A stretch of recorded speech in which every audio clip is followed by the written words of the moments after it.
نے کمانا ہے کہ پھر میں نے سارے سال گھر میں بیٹھ کر کے کھانا ہے۔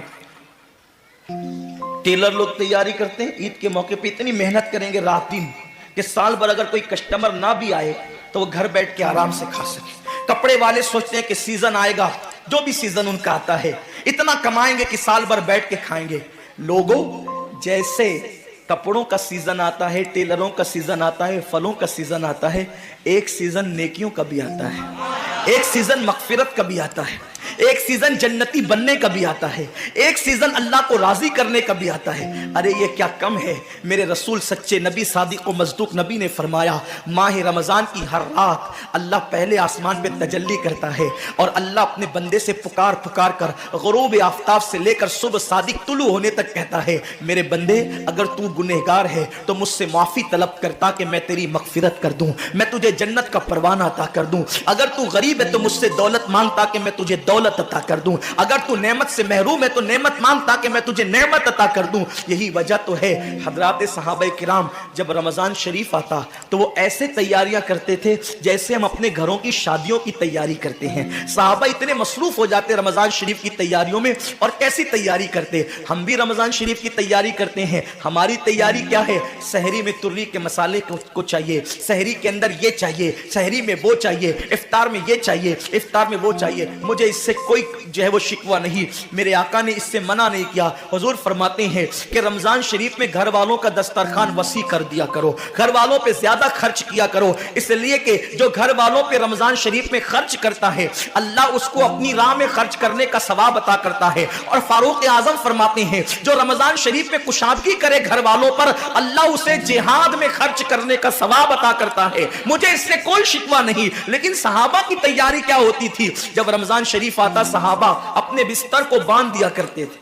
رمضان شریف آتا تو صحابہ بستر کو باندھ دیتے تھے۔ کیوں باندھ دیتے تھے بستر کو؟ اس لیے کہ اب سونا نہیں ہے، سونے کی راتیں 11 مہینے کی راتیں ہیں، اب غفلت میں زندگی نہیں گزارنا ہے، بلکہ راتوں کو جگ کر دن کو جگ کر اللہ کی اتنی عبادت کرنا ہے کہ عبادت کا سیزن آ گیا۔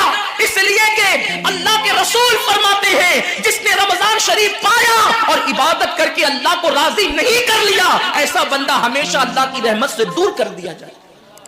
اس لیے صحابہ رمضان شریف کی تیاری کرتے تھے، بستر باندھ دیتے تھے، اور اپنا معمول کیا ہے؟ جو فجر میں سوئیں گے تو وہ عصر میں اٹھیں گے، رات بھر جاگیں گے کرکٹ کھیلتے ہوئے، رات بھر جاگیں گے گلیوں میں گھومتے ہوئے۔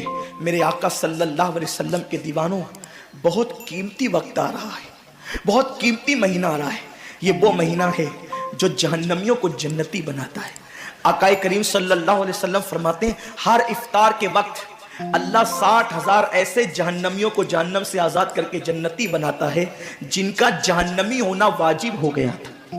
اور ایک مقام پہ فرماتے ہیں 5 لاکھ جہنمیوں کو ہر افطار کے وقت جہنم سے آزاد کیا جاتا ہے۔ اور اسی پہ بس نہیں، حضور فرماتے ہیں جب شب جمعہ آتی ہے ماہ رمضان کی، جمعرات کا سورج غروب ہوتا ہے، تو جمعہ کا سورج غروب ہونے سے پہلے تک ہر سیکنڈ میں 5 لاکھ جہنمیوں کو جہنم سے آزاد کیا جاتا ہے۔ اور جب جمعہ کا آخری وقت آتا ہے، آخری ساعت آتی ہے، میرے کریم آقا فرماتے ہیں جمعرات کا سورج غروب ہونے سے لے کر جمعہ کا سورج غروب ہونے تک ہر لمحے میں جو 5 لاکھ کو آزاد کیا گیا تھا، اب آخری سیکنڈ میں جو غروب کا وقت ہوتا ہے جتنے آزاد کیے گئے تھے اتنوں کی تعداد کے برابر اس آخری ساعت کے اندر اللہ اپنے جہنمی بندوں کو جہنم سے آزاد کر دیتا ہے۔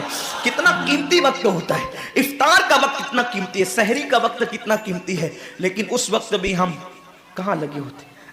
اب تو لوگوں نے ٹی وی چینلوں پر پروگرامات شروع کر دیے، دینی پروگرامات۔ مجھے دینی پروگرامات اگر ٹی وی پہ نشر ہوتے ہیں تو اس سے کوئی اختلاف نہیں ہے، لیکن آپ سے یہ عرض کرنا چاہتا ہوں کہ دین سیکھنے کا بھی کوئی وقت ہوتا ہے۔ اگر آپ سحری کے قیمتی لمحات میں ٹی وی کا منہ پکڑ کر بیٹھے ہیں تو آپ دعا کب کریں گے؟ افطار کے وقت آپ واٹس ایپ پر لگے ہیں تو اللہ سے مانگیں گے کب؟ ساری زندگی سسکیاں لے رہے ہو، ساری زندگی تڑپ رہے ہو، اور جب مانگنے کا وقت آتا ہے، مصیبتوں سے نجات طلب کرنے کا وقت آتا ہے، ہم کہاں ٹائم ضائع کرتے ہیں۔